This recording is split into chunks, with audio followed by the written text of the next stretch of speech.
Are you using dovetail joints in your projects? And are you sure they're not going to fail? Because the research I've done says that over time there's a good chance they will. But I have a solution.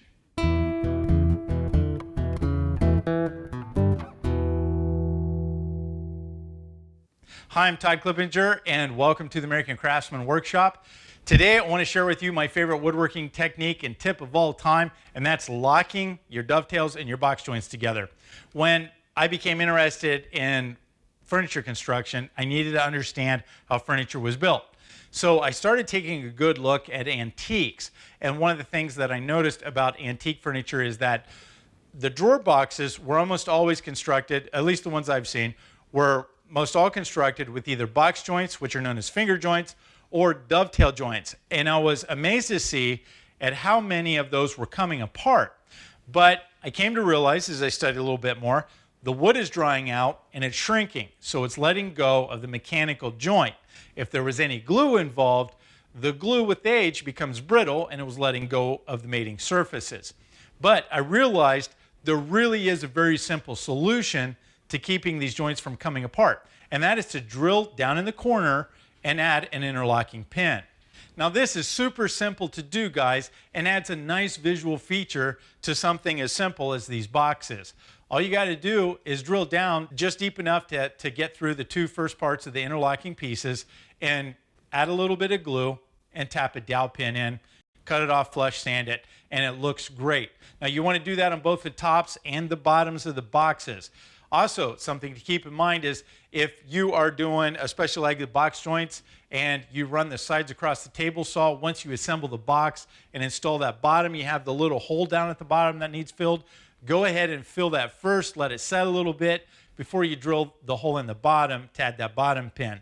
That will help keep it from blowing out.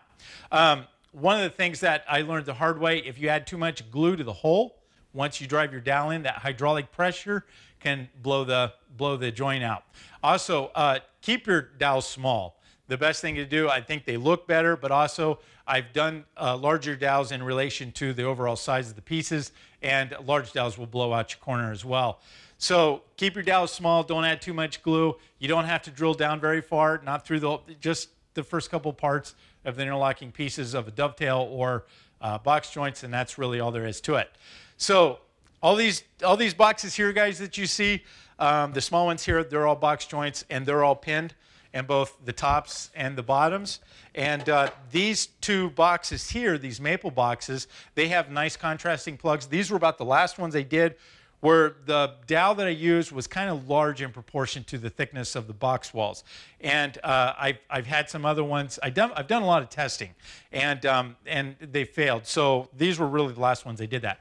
But what's kind of interesting about these maple boxes is they're dovetailed together and there's no glue in the dovetail joint. Only the pins have a little bit of glue holding them in place so that they won't come out. As long as those pins don't come out, these joints, they're not coming apart. And I suppose the box could get a little rattly if the wood shrinks over time, because these certainly aren't antiques yet, although we've been using them for several years. Well, I hope you like that woodworking tip and technique of locking your dovetails and your finger joints together. It's my favorite woodworking tip of all time. I'm sure, I know I'm not the only one to ever think of this, but what amazes me is that I never see anybody doing it. So if you've seen it, if you do it, please leave a comment. Let me know. I'd love to hear about it and what your experiences are.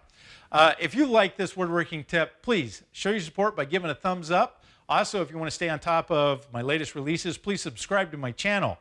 Until next time, guys, stay safe in your own shop, and remember to let your work be your signature.